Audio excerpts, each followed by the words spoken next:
company dismissed. Thank you very much. Thank you for coming.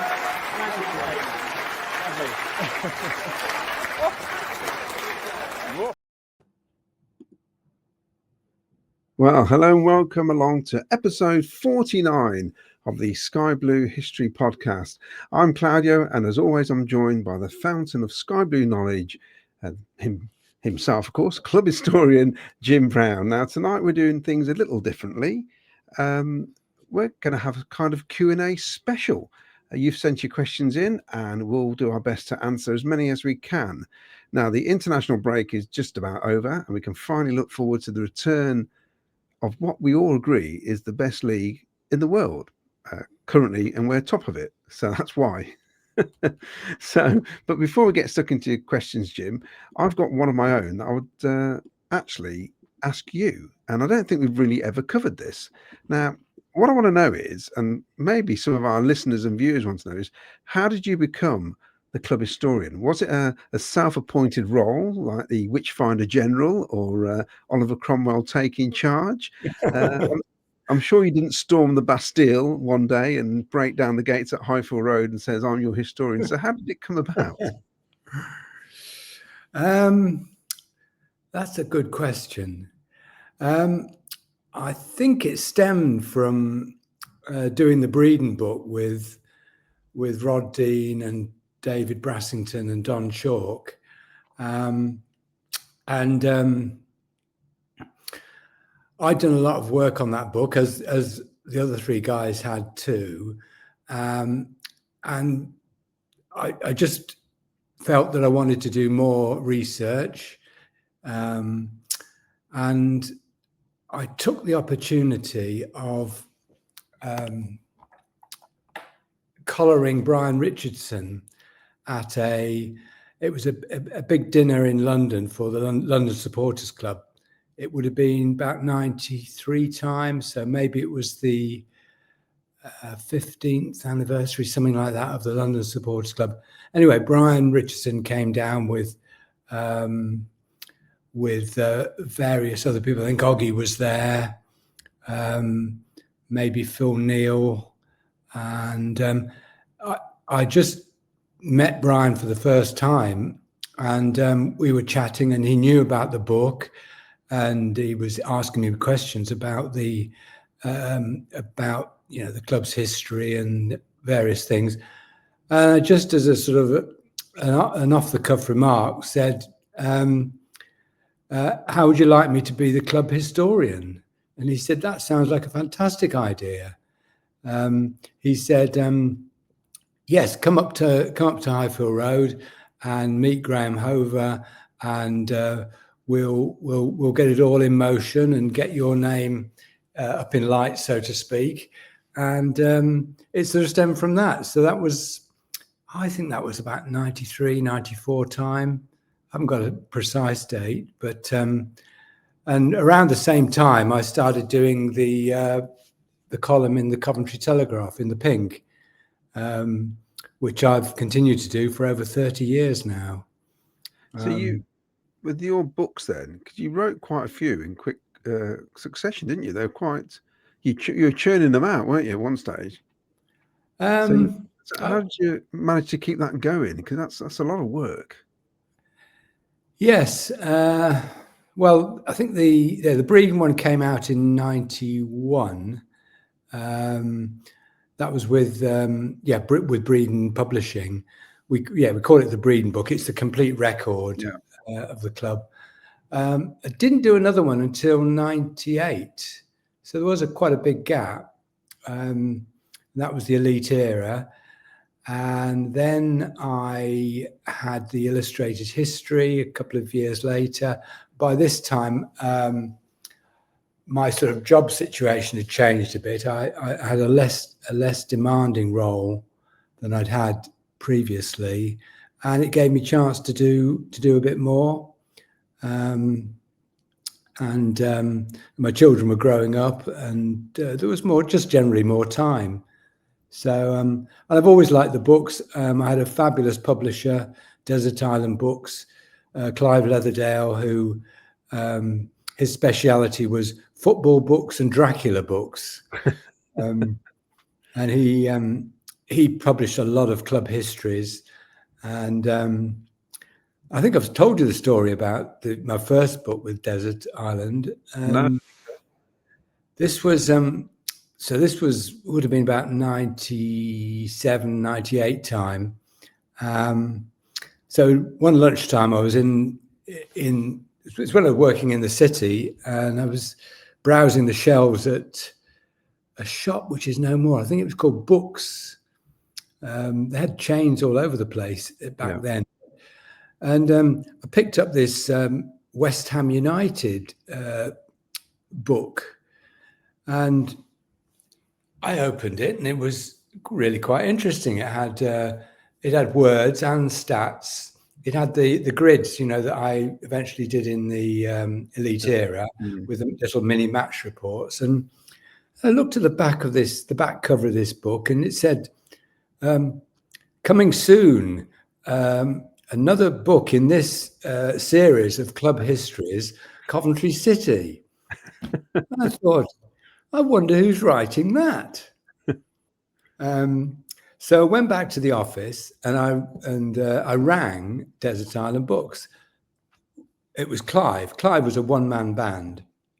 So I said, I've just seen this West Ham history book. I see you're doing a Coventry City one. He said, "Why do you ask?" I said, "Well, I'm the historian for Coventry City." He said, "Would you like to write it?" So that's how we got into the Desert Island camp, so to speak. And I did, quite a few books with them. I did the history of Highfield Road later. I did the updated elite era after we were relegated from the Prem, and I also did the book on Huddersfield Town in the 1920s, and also a book about Manchester United, the post-war years under Busby on Man United. So yeah, that's it in a nutshell. What was the last book you published? The last book was on the 1966-67 promotion season. It was called Play Up Sky Blues, I think. How long ago was that then? Oh, that was quite a while ago. It must be, goodness, it must be 7 or 8 years. So have you got an inclination to do another one? But that book wasn't under the Desert Island. By that time, Clive had stopped publishing new books, basically retired. And that one was with Pitch Publishing, who now are one of the major publishers of football books. So do you feel there's scope for another one soon? Yeah, I'm sure there is scope, but I won't be doing it. I just don't have the time these days. It just take up so much of your time. There's actually quite a few good books out there about the city, actually. There's in recent years, in fact, and no doubt there'll probably be one about the Robbins era, I'd imagine, at some stage. Yes. And if we get to the Premier League as well, I suppose there's the rebirth of Coventry City. Yes. Well, somebody should sort of pick up my mantle and do the stats book like I did. That would be interesting, wouldn't it? Yeah. I do like they're great references as well for lots of things. Yes. So, and I could be the editorial consultant. Yes, you could do. All right, Yeah. Moving on then. So tonight's episode is a kind of a Q&A, isn't it? And you've had quite a few correspondence, haven't you, this week? So yeah, it's a few questions that have cropped up in recent weeks, and a couple of things I've come across as well, which I thought might be interesting to chat about. But I'll kick off with a letter I've received from Australia. It's taken a while to get here, but it's a fascinating letter, and I'm going to read it out because there's lots of super history stuff from a sort of fan's perspective. It's from a guy called Brian Wiggins who lives in Belmont in Victoria, Australia. Dear Jim, I'm a long-time Coventry City supporter, going back to 1945, when I went to Highfield Row with my dad after the Second World War had finished in Europe. I'm now 91 years old.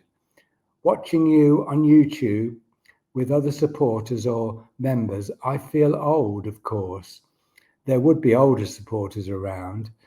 Recalling players from that time is reasonably easy, such as Alf Wood, Tom Crawley, Charlie Elliott, who played cricket for Derbyshire and then became a county cricket umpire and later a test cricket umpire, John Snape, Plum Warner, Peter Murphy, who my dad knew. They both worked at Dunlop.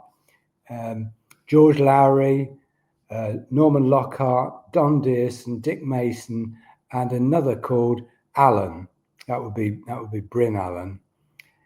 Into the 1950s becomes harder because my life had changed. 3 years in the RAF, 20 months of that stationed in the Suez Canal zone in Egypt. My mum sent me the pink, which went around the camp when I had finished with it, prior to 1951, when I started my 2 years national service. I did an extra year for an extra £1 a week. I played for Woodway Lane Rangers, Shilton. That was under 16s. In that league were Modern Machine Tools, who were attached to Coventry City. That was basically the Coventry City youth team, Claudio. It must have been a development side for aspiring young footballers. They were the best side in the league, but we seemed to do well against them. In 1948, we, Woodway Lane Rangers, played Modern Machine Tools in the H.G. Hayes Cup final at the Morris Ground, Bell Green. They beat us 4-2. In their goal was Reg Matthews, who went on to play for City, Derby County, and then for England. Sadly, he died several years ago. Reg was one end and me the other. Yes, I too was a goalkeeper, but not up to Reg's standard. After I finished my 3 years, I didn't play any more football due to work. That was April 1954. Luckily for me, I met a lovely young lady in December 54, getting engaged in June 1955 and applying to be £10 POMs to Australia. We were accepted. I was a baker and confectioner by trade. Jean and I were married early March 56, leaving England 2 weeks later, arriving in Australia 22nd of April 1956. After our arrival, my mum sent me the pink until she died in February 81. Then my dad continued until about 1996 when he went into a nursing home. I still have the pink from the promotion-winning game against Wolves, also the pink from the FA Cup final against Spurs. Yes, keeping in touch with reports about the Bantams and now Sky Blues has been important to me. I had a laptop given to me 3 or 4 years ago and found out I could find on YouTube news about Coventry City. Since then, I've become a more staunch follower. In the football season, I put on my laptop to see how City have gone on in matches. I also keep up with transfer news. My main interest is whether City got Oliver Dovin, a goalkeeper from Sweden. I've watched him on my laptop. He looks to be a very good keeper. He's mobile and athletic. I expect maybe 1 or 2 more players to be bought in. I'm very optimistic about this coming season. Now, he's talking about last season because I said it took quite a while for this letter to reach me. I won't go overboard with my predictions, but top 6 should be achieved with the players brought in a year ago and being settled down to championship style of play and with more players from the summer's transfers in. So it was a good prediction, wasn't it? It was, yes. Yeah. To me, top 6 should be okay. Looking at other sides such as Leeds, Burnley, Norwich, Middlesbrough, Sheffield United and West Brom, it will be a battle. but a tick for top 6, playoffs then, who knows. Returning to 1945 and standing on the terrace in the open, as many did, because of the cost may be a shilling, a shilling was a shilling in those days. Standing under cover at the other end could have been more costly. After 6 years of war going, as I did to my first football match at a stadium, was exciting for boys my age. Our next door neighbour was a baker. I think there would be 5 or 6 in the back of the van arriving at Highfield Road, dressed in all forms of clothes to keep us warm. That's as it was then. I think Highfield Road mostly standing, so the attendance could have been around 20,000. The biggest crowd I came across at the ground was when Warwickshire played South Africa in a rugby union match. Cowden Road, of course, was nowhere near big enough. I think it was around 1948, 49 or 50. Warwickshire were the best rugby union county in England, and Coventry the best team in England. I didn't play rugby, and I think there were over 40,000 at that game. Excuse me. South Africa won the game. A lot of useless information. I'm sure there was a public house not far from the ground with a Mitchell and Butler's sign. Maybe the pub is still there. Seeing both you and Claudio on my laptop, and you talking about the Sky Blues over several decades of players who played for the Bantams with blue and white stripes, and now Sky Blues with the sky blue colour, has been interesting and informative. May I ask, the time after the war wasn't included up to the 1950s. Maybe I missed that period. My dad used to mention players from the 1930s, telling me about the old 5. You, of course, would have heard the term. The 2 managers I can remember are Harry Storer and Billy Frith. I think both had different stints as managers. Coventry City FC has given me a lot of enjoyment over the last 80 years in various ways, watching games, reading in the Pink while in Egypt and Australia, listening to the BBC while they broadcast Premier League, but give ongoing scores of all matches throughout all leagues. Years ago, while in bed, I had an earplug, which my wife didn't know about. One night it fell out. Jean, my wife, heard it after waking up. I told her I hadn't heard anything. It was her imagination. It was. I have a TV in my bedroom and now get the BBC on that so I can hear the broadcast. But I'm getting too tired after a few hours less sleep. Of course, being a one-eyed City supporter, I want to know what is happening. My laptop is my saviour for all City news. I'll finish now. I hope you find this interesting. If we can't contact each other, so be it. Best wishes to you, also Claudio, for all you do. Brian Wiggins. That is a tremendous letter. Absolutely Isn't it? Fabulous. Thanks for that, Brian. Hang on. This is a PS. Oh, PS. Sorry about mistakes. Also, some players' Christian names. Was there a manager called Rayner who brought in 2 players from overseas whose name were Aldecoa and Bilbao, or names like them? Sometimes deep in my brain, that could be small, but still contains a lot of information. Well, there was. And we spoke about him, didn't we? That said player. We did, and it wasn't George Rayner who brought them in. It was Dick Bayliss at the end of the war. They were 2 Spanish refugees from the Spanish Civil War who played for City in 45-6 and 46-7, and then went back to Spain. But that's a lovely letter from Brian, isn't it? It's brilliant. And Brian, if you're watching this, of course, you can hear about more Coventry City stuff, because obviously we're like a sister station. Is that the right word? To Sky Blue Fans TV. So we're all And we're on Thursdays and Sundays and after the match as well. So on Saturday after we've played it, I think around about 6 o'clock time we're on. Sometimes before. So it's worth a listen. You'll get loads of opinions from us and fellow supporters who've been to the games and those who've watched it. But that's a lovely letter, and it's nice to know that there's people out there who really appreciate it, and that's why we're doing it, aren't we, Jim? Well, yeah, and it was a longhand letter, which is something very unusual these days, isn't it? I have replied to him, nothing like as long as his letter, but basically saying, you know, if you've got a laptop, have you got email that we could communicate via that medium? I suspect he hasn't, the fact that he's written that longhand. But let's hope we hear from him again. It'd be great to hear some more memories from him, wouldn't it?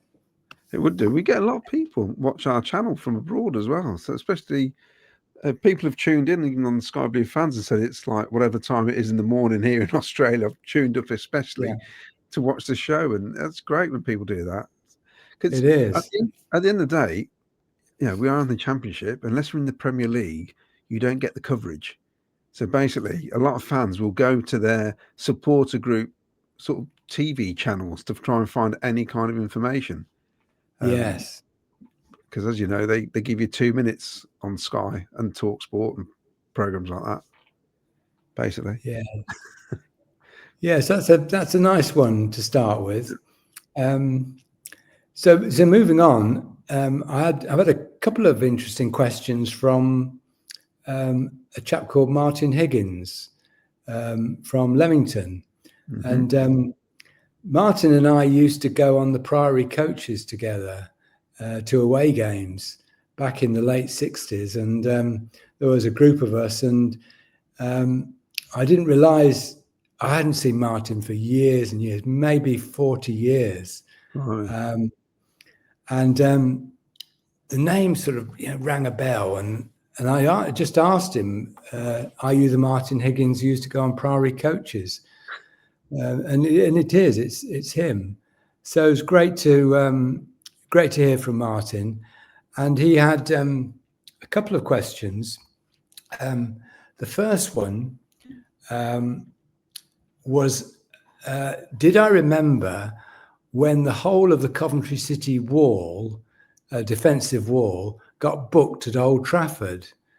And of course I remember. I think I was there. It was the day after Boxing Day 1971, and we travelled in trepidation, really, because Man United were top of the First Division.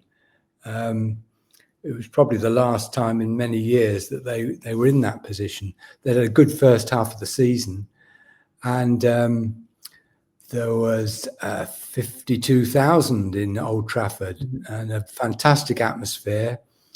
But City played really, really well. I think it was City's best performance for several weeks. It probably was one of the best performances of the season. And Quentin Young put us ahead with a 30-yard blaster. Quentin never scored tap-ins.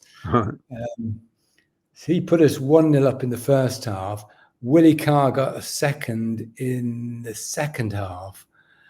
And within a few minutes, Dennis Law pulled one back.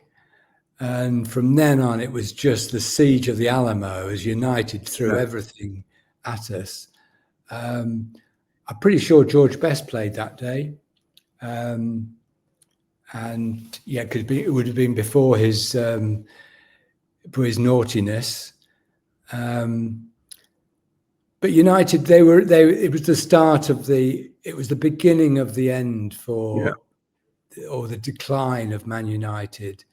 Of course, the next season they got in real trouble and had to bring Tommy Docherty in. But yeah, I think Franco Farrell was the manager. Not absolutely certain. Yeah, it would have been Franco Farrell. And Steve James got the equaliser in the last 10 minutes or so, and City lived very, very precariously for the rest of the game. You know, United had chances to have won it 3-2, but it was a great performance by City. But I don't quite remember when in the game that the incident took place, but United were awarded a free kick, maybe about 25 yards out, maybe a bit further actually. And City lined up a wall, and they didn't go back. They didn't go back the 10 yards. And eventually the referee got so annoyed with them, he just booked 5 of them. Brilliant.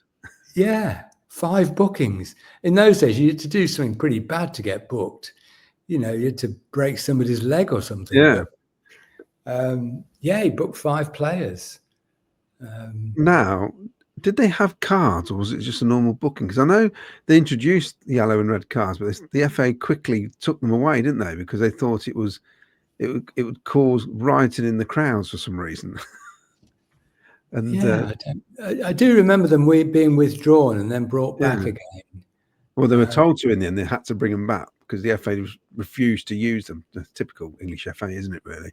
Right.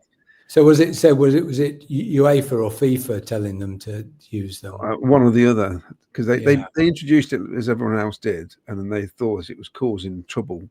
I think they're trying to find every excuse to blame, to find out why there was crowd trouble, basically at football grounds, and they thought yellow cards and red cards would, entice the supporters to more violence, which is ridiculous, really. Because sometimes you didn't know what was going on, did you, with the booking in the days without the yellow card? And you'll see some player just walking off. Randomly. So then his other question, he said, I was wondering what your memory of the time when Derek Robbins tried to get Brian Clough to become Coventry City manager. My recollection is that it came very close, with Mickey French, who was a director at the time, being sent to his house to hopefully finalise the deal. Well, this happened in 1972, not long after Noel Cantwell was sacked. And the story that I was told by Mickey French, the late Mickey French, was that the City Board did approach Clough.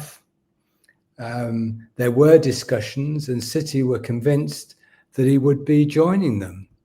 Then at the 11th hour, Clough allegedly pulled out and negotiated a large pay rise at Derby for himself and Peter Taylor, his assistant. Right. And it seems that he'd used City's interest as a leverage against the Derby chairman, Sam Longson. This was the season that Derby ended up winning the league. So there was a bit of chaos at the baseball ground. So they did win the league championship. And of course, a couple of years later, Brian Clough tried the same trick. Yes. And, it's one of those things, you can only do it once, can't you? Yeah. And that Longston called his bluff, and Clough went. Yeah. Derby sacked Clough. I can remember the threat of a players' strike, wasn't there, as well, at Derby? Because yes. It was national news, wasn't it? It was, yeah. I mean, I was a young kid then. I do remember that, or the furore about it, and Dave Mackay. He couldn't believe it, could he? That they'd appointed Dave Mackay as manager. Yeah. But he just couldn't believe that it happened to him, did he? Brian Clough. That he thought they'd back down again. But there's only so much badgering I think the owner of a football club can take. That's right. And that does happen in all walks of life. People use they use another job to get a pay rise, and you can only do that once. The second time they'll just say, "Oh no, you're not doing that again." Yeah, who's long? The king is dead. Long live the king! And of course, he wins the league, doesn't he? Yes. Yeah. But he had that sojourn at Brighton, didn't he? Yeah. And then Leeds. The very, very short time at Leeds. And then he turned up at Forest and took them from a pretty lowly second division club to European champions. Yeah, because we beat them. Did we beat them in the League Cup the season they got promoted from the old second division? Yeah, no. No, they were promoted in 77. We beat them in the League Cup in 70. Was it 75? No, it was 76. Yes, you're right, Claudia. It was 76-7 in the September. Clough was already there then, putting down the groundwork, which resulted in them winning promotion and then winning the league in their first season up. That's probably the last time we beat them for years, wasn't it? Yeah. We didn't have a very good record against Forest, did we, really? No. Well, thank you, Martin, for those questions. Really, really interesting. And it's great to get in touch with you again after all these years. So moving on, I've been doing a little bit of research for the Sky Blue Archive website and looking back at the 1930s at stuff. And I came across two interesting stories, which I thought you'd be interested in, Claudio. Sounds like a book coming here, Jim. Yeah. This is something I never appreciated before. But in the 1936 promotion season, we had a game at Crystal Palace, who weren't a bad side in those days, although we did beat them. We did beat them 8-1 at Highfield Road that season. But in the return, and after Christmas that year, we didn't lose many games. I think we only lost 3 or 4 games from Christmas to the end of the season. But we travelled down to Crystal Palace on the 29th of February, and there was an incident which the match report really brought to life for me. City were leading 1-0 at the start of the second half, and a chap called Dawes had a shot. It was a good move, apparently. He was put through, clean through, put a left foot shot in, and it hit the post and bounced out. And the referee gave a goal. Brilliant. The referee had turned his back before the ball. He just assumed it was going in the net. Yeah. Turned and ran back to the centre and gave a goal. And City players were just enraged, chasing the referee around. This wasn't a goal. It never went in the net. It hit the post.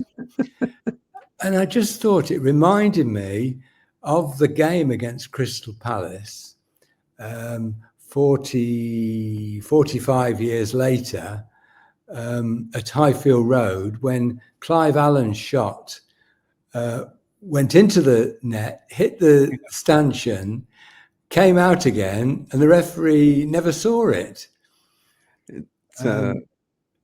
Well, I remember that well, because there used to be boxes on the lower level of the main stand, and I was in a box that day, which for some listeners wouldn't surprise people, but I was in the box of the company I ended up doing my apprenticeship with. They used to drink in my dad's pub, and they knew he was a Cov fan, so they invited us into the box, and we had a pretty good view of that ball hitting, as Jimmy Hill called it on Match of the Day, the staunchion.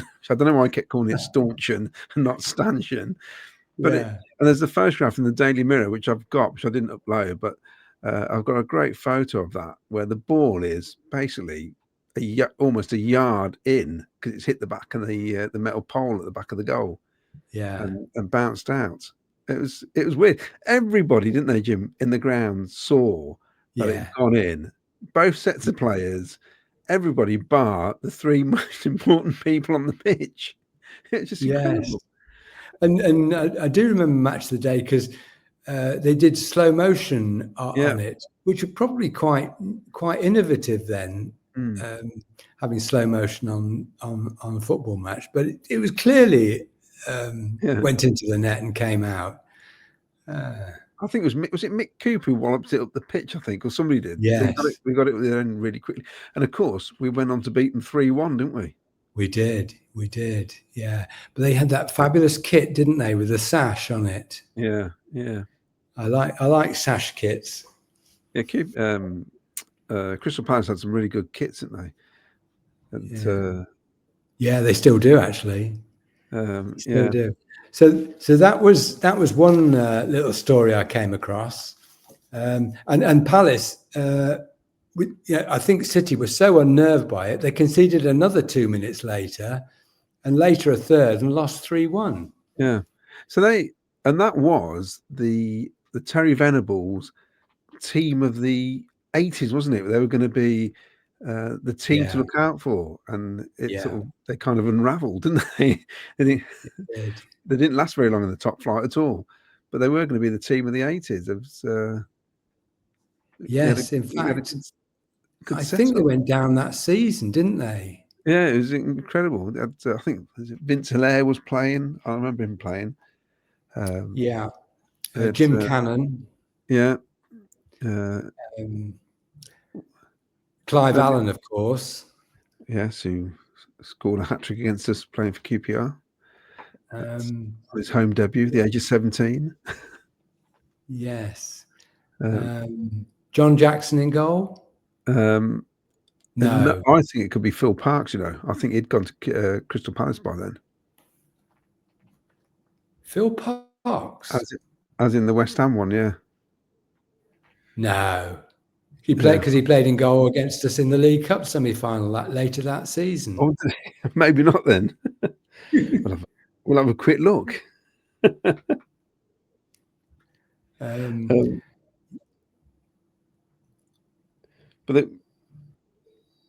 you'll probably get it quicker than me. I will.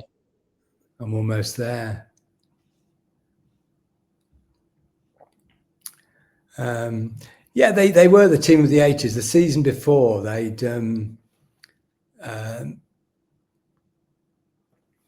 Venables was still the manager, but they were they only won one of their first 12 games, and Venables got sacked. Oh dear. So the team of the 80s were pretty soon not the team of the 80s. We'd got an incredibly young team. I was looking at our team. We got we've got Blythe in goal, Coop, Jones, one of the rare games that David Jones played on looks of things. Harry Roberts, Paul Dyson, Blair, Bodak, Daly, English, Thompson, and Steve Hunt. I can't seem to find the Palace team for some reason. Right. Well, I've got the Palace team, and I tell you who was in it. Somebody who later joined us, Jerry Francis. Oh, was Kenny Sampson in there? Would he been playing then? No, he'd gone to Arsenal by then. Paul Barron was in goal. Paul Hinshelwood, Terry Fennick, Jerry Murphy, Jim Cannon, Billy Gilbert, Neil Smiley, Jerry Francis, Clive Allen, Mike Flanagan, Vince Hilaire. Yeah. So the other story from the 1930s, and this intrigued me. This is, we were talking about the 37-38 season last week, the 15-game unbeaten start. And we lost that game against Sheffield Wednesday at home. That ended the record. But come Christmas, we were still unbeaten away from home. That's incredible. And we had to go to Bramall Lane on Christmas Day. And and play the Blades, obviously. City were 2-0 up at half time, and the Blades came back to beat us 3-2. But the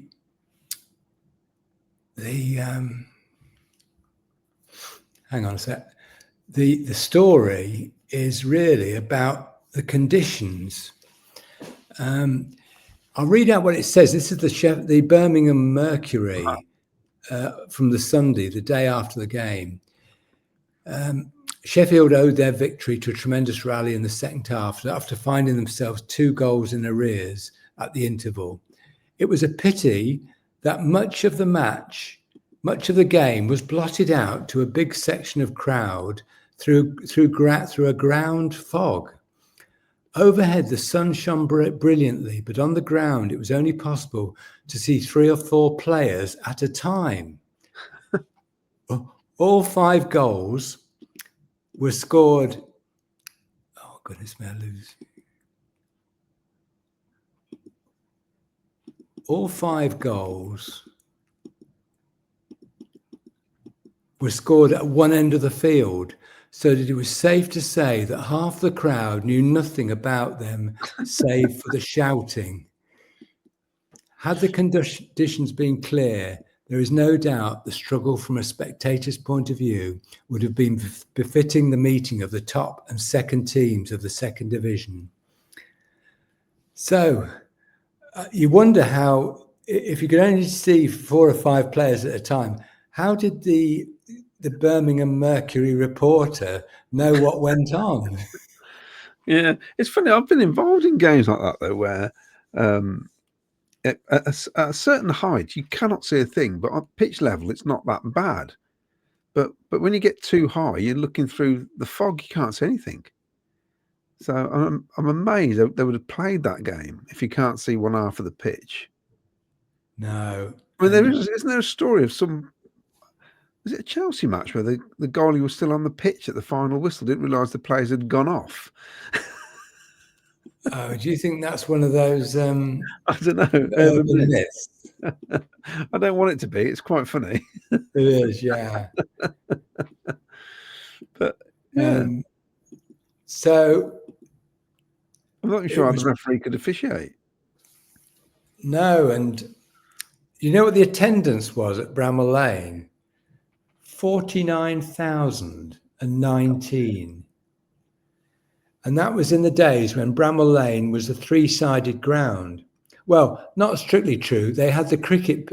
They shared the ground with the Yorkshire cricket team, and so on the touchline. Well, sorry, how do I say this? If you can imagine Bramall Lane now, the away end. You've got the away end.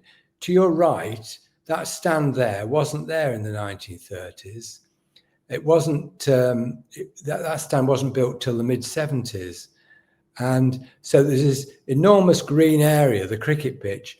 And in the distance, you could see well, you wouldn't have seen it through the fog, but you could see the cricket pavilion and some terracing around the pavilion. But that would have been, 100 yards from the pitch. So they managed to fit 49,000 into 3 sides of Bramall Lane. It's staggering, isn't it? You don't think they were stood on the flat part? Because at Northampton was the same, wasn't it? When they played the cricket, and they used to ring the side of the pitch, and they'd have a few rows of people there. Yeah, they used to have duck boards, didn't they? Yeah. No, they didn't have duck boards at Bramall Lane. I've seen pictures of it, and it was just open. So I presume they had ball boys, else when the ball went over the touchline, it would be onto the cricket square, wouldn't it? Some fit ball boys. Yeah. So I thought that was worth a mention. That was City's first away defeat on Christmas Day.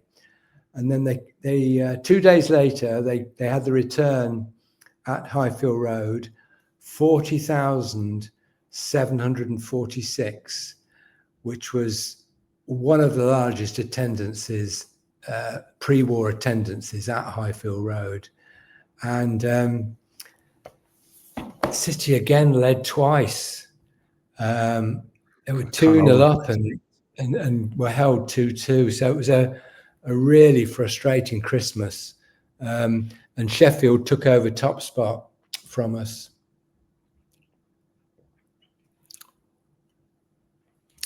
So, the irony is we had a postponed game against Sheffield as well, didn't we? Was it abandoned in 1972? That's right, and that was actually a question I had from Peter Carroll. This was on the back of the Ipswich Blackburn game the other week. He said, didn't we have a game like that with Sheffield United back in the 70s? And it was actually the final home game for Noel Campwell, and City were losing 2-0 just after half time when the heavens opened and the most almighty storm. It was a cross between snow and rain, but within minutes the pitch was like a paddy field, and not long afterwards the referee abandoned it, and so that the score of 2-0 to Sheffield was scrubbed out, and they replayed the game. In the meantime, Noel Campbell got the sack a week later, probably on the back of that. It wasn't quite a defeat, but you know what I mean. That performance, and that was very soon after Hull knocked us out the FA Cup. So Campbell got the sack. Bob Dennison took over as caretaker, and Sheffield came for a midweek rearranged game, and we beat them 3-2. Brilliant. Yeah. That's excellent. Yeah. So I wonder what will happen when Blackburn and Ipswich replay. Yeah, and it's a few days before Ipswich play us, I believe. Is it? Yes, that's perfect. Oh, was that before Christmas then? It must be, yeah. Yeah. So that was Peter Carroll's question. Keith Clifford is a regular listener, and he wanted to know about a friendly we had with Slovan Bratislava in 1962. Now I'll have to pull up the stats. There's a fascination, wasn't there, between English clubs and the Eastern Bloc countries, in the 50s and 60s, with all these friendlies going on, wasn't there? They seem to come over and have a little tour, didn't they? And they'd pop around the country, a lot of these teams. Well, yeah, and a lot of the games took place in January and February, and they were on tour in their mid-season break. We've played a lot of foreign teams, in that period when they've come to England, looking for a match. It doesn't happen these days, of course, but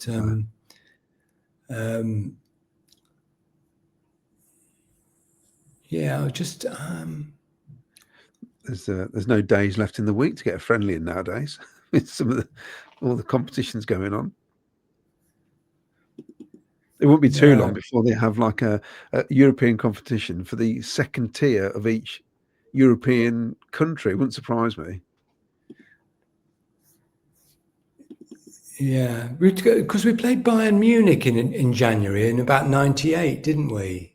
Yeah. 98 or 99. They were on their mid-season break. So this game, just when Jimmy Hill arrived, we did play pretty soon after he arrived, several friendlies, looking at early 1962. January the 29th, we played Slovan Bratislava, 1-2-1. February the 12th, we had a game against the Army at Highfield Road. We won 2-1. February the 17th was an away friendly at Bristol Rovers, a 1-1 draw. And then 2 days later, I suspect the Bristol Rovers was on a cup a cup day when our opponents were playing in a cup game, maybe. And then the 2 days later on the Monday, we played TSV Aachen and won 5-3. So Jimmy really wanted to assess the squad. And I don't think he thought there were enough league games to assess it properly. So he arranged all these friendlies. And the Slovan game was probably the first one. There was only 8,000 at the game. Which actually probably wasn't that bad for that season and for that time of year, because end of January is generally pretty cold, isn't it? Yeah. Actually, on the previous home game, we'd had a crowd of 9,300, so it was only 1,300 below the league crowd. City put out a full first team. Arthur Lightning, George Curtis, Mick Kearns, Stuart Imlach, Roy Dwight. And Roy Dwight and Albert McCann scored the goals. And I've got a feeling that one of the top Czech players of that era, they had a very good side.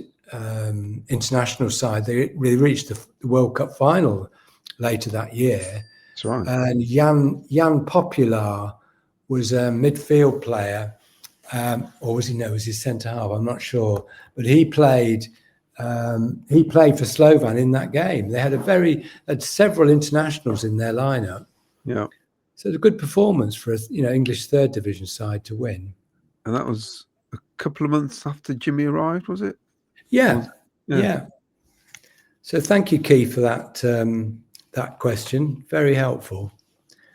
And the next one, probably the last one actually, is just occurred yesterday. I got approached by a guy called Kenneth Hansen, who's got his own podcast, believe it or not. He's actually texted me. I asked him for the name of his podcast and when it was on, and he sent me an email this morning saying, "Oh, the podcast will be published this Saturday, but behind a paywall." Right. So we can't listen to it unless we pay his. He's from Denmark. Okay. Kenneth Hansen, a very Danish name, isn't it? Yeah. He wanted me to go on. He was recording it today, but he wanted me to go on it and talk about the 1993-4 season. And I sent him a few things, extracts from my book on that season. And I was intrigued to know what was special about that season. And he said, "Well, I want to ask you." It wasn't the football. It wasn't the football, that's for sure. Well, if you remember, you say that, Claudio, but where did we finish that season? Oh, 9th? Was it 9th? No, not that well. No, we finished 11th. 11th. That's not too far out. And that was the best. That was the best season in a run of about 5 or 6 years. Yeah, maybe it was just the football wasn't that inspiring. I don't know. Phil Neal was in charge. Yeah. We did the double over Arsenal. Oh, that's good. That's good. I'll take that. We Is that beat Liverpool at home. Oh, that's good as well, yeah. We won at Chelsea, who were in the cup final. It sounds like a great season. Yeah. And there was another standout game I noticed. It slipped my mind. Oh, we beat Everton at home, but that wasn't anything to write out about. I think we got a draw at Old Trafford. This Dion's first season, is it? Was Dion? No. Before Dion. Oh, we beat Blackburn. We wrecked Blackburn's championship hopes. Oh, of course you did, yeah. Yes, we did. Julian Derby. Julian Derby. Yeah. He gets a lot of stick, you know. Well, I know he does. Well, yeah. Whenever I hear that somebody's criticising Julian Derby, I say he beat Blackburn. He stopped Blackburn winning the league in '94. Got the 2 goals, didn't he? Yeah, wasn't he Phil Neal's son-in-law?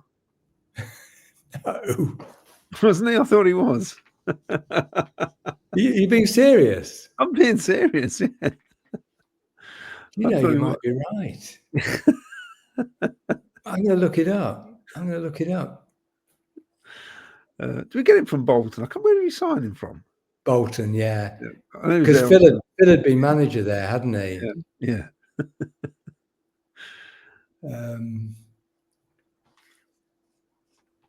But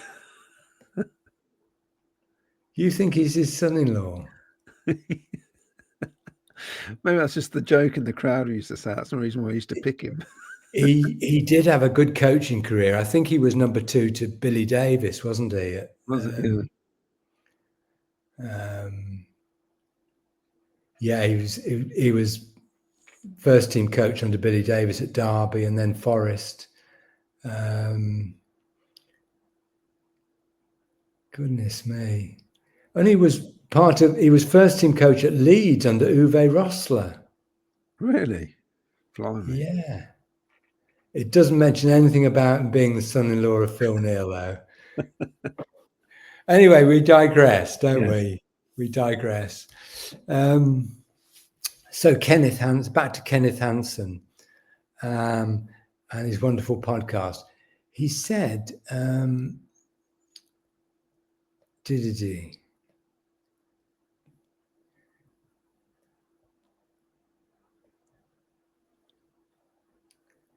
He said, is it a season that fans of Coventry talk about with pride, or is it just short of a statistical funny story? How did a team placed in the middle of the table manage to get that few bookings? And he tells me we only had 12 bookings all season. That just seems ridiculous. I can't. Only 12. Is that some sort of record? Yeah, it's the lowest ever in a season in the Premier League. Even now. He said, I see some typical British players from a certain time in the history of the Premier League where a good, tough tackle had high value.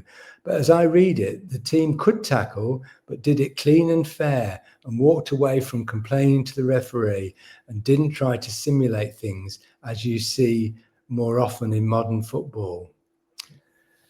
So he asked me that question as though it's something that every Coventry City fan are aware of. You know, he used the word, is it a season that fans of Coventry talk about? Well, no. How many times has we talked about it in the last 30 years? 12 bookings, that's astonishing. I just can't. I mean, I know it was hard to get booked in those days. But Descent was a big thing in the 90s. Yeah, you didn't get booked for it though, did you? Yeah, I suppose. Yeah. You didn't. It's nothing like these days though, Claudio, is it? No. No. Players accepted decisions far more readily. I think you're right. Yeah, definitely. That is a fascinating stat. Yes, and you know what? He sent me a little snippet of all of the disciplinary records in the Premier League, and do you know what the most yellow cards in a season is? I'm going to go for 38. 105. For one team? Yes. Got to be Arsenal. Chelsea 2 years ago. Really? Yeah. Arsenal do have one record, the most red cards. That doesn't surprise me. Yeah. Most red cards in one season, Sunderland in 2009-10 and QPR in 11-12. They had 9 red cards each. And the record for the most yellow cards in one match, it happened last season. Oh, this is well, the referee went ballistic, didn't he? It's not something like 14 players, is it? 14, yes. Yeah. Bournemouth v Chelsea. Yeah, he just went. Yeah, he was. Yeah, I remember it. Here's another one that won't surprise you. The most penalties awarded to a team in a season. That's got to be Man United, surely. Of course it has, yeah. They 14. But yeah, didn't they go so many? It's like 6 seasons without a penalty being awarded at Old Trafford or something. It's some ridiculous record. The longest You're totally time right. without a Yeah. penalty at home against them. Yeah. It could be more than 6 seasons. It was an astonishing amount of time. And the most penalties conceded by a team in one season is 13 by Hull City in 2016-17. Yeah, the whole city, QPR and Sunderland. I want all those records in seasons where they were struggling. Yeah. Yeah. I'd You're imagine right. they are. I imagine they are. Yeah. So we have got one record in the Premier League. Well, we have got two, actually, because we were the first leaders of the Premier League, weren't Yeah, we? that's right. The first leaders and the ones with the least amount of bookings. Yeah. 12 bookings. I'd love to know who got the bookings. Be interesting, that. So I think Well, Peter Atherton, was he still there? 93?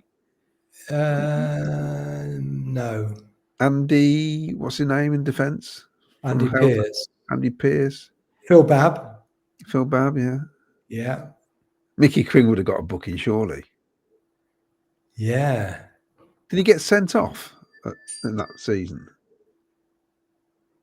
Did he get sent off somewhere? He got sent off against Man United, didn't he? Yeah. And it was rescinded.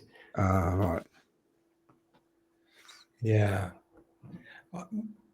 Yeah. That's a question. I'll look into that. Who were the 12 culprits who got yellow cards that season?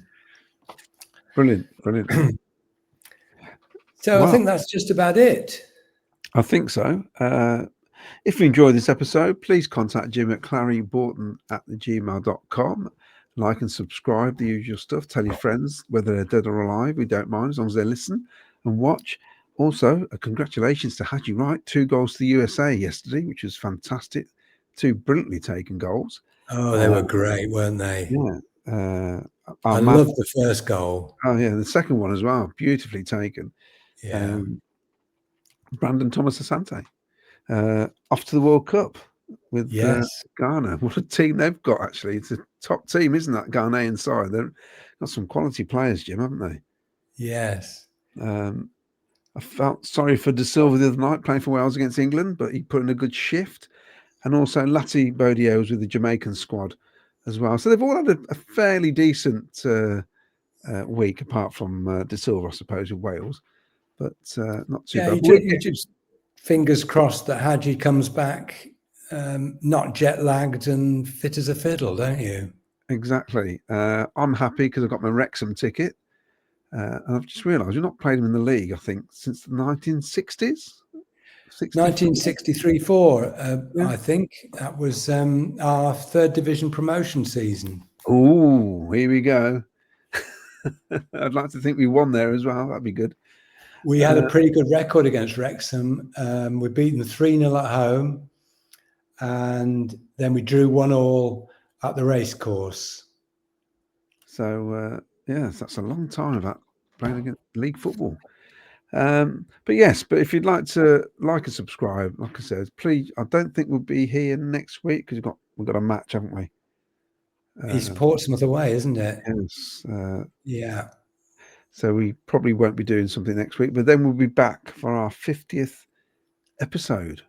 Yes. Half a century already. We'll have to think of something special for that one, won't we? I think we will do. We will do, Jim. But please get in touch, and it's a good night from me.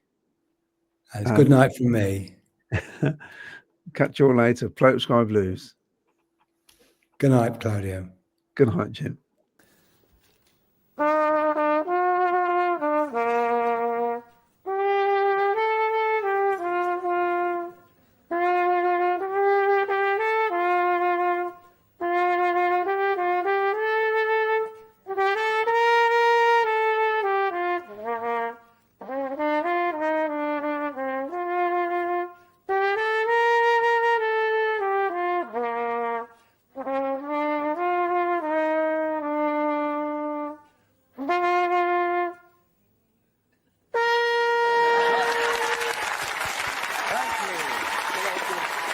88 Company dismissed. Thank you very much. Thank you for coming. Thank you for it. Lovely.